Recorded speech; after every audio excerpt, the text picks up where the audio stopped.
If you've ever tried to install deco tacks, they can be a little tricky, especially if they have a pyramid shape to them.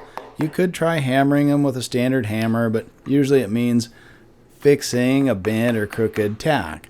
So I came up with a better option. It's just a short length of softwood that you drill a little divot in one end. Try to get the divot fairly centered, and that just allows a little bit of room for the peak of that pyramid to sit into, and it seems to make a big difference. You can really hammer those tacks down a lot straighter, and it's easier to do.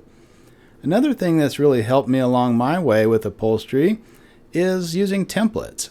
If you make a small template, it'll help you space your tacks out consistently, and then just punch a little hole with a trim nail. That also helps to get the tack started.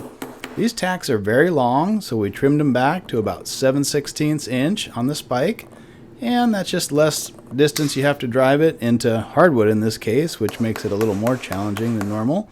This is a white oak ottoman that we're making, kind of in a stickly style. But that little divot in the end of the hammering tool is key when you're using pyramid tacks. Thanks for watching. Good luck with your upholstery projects.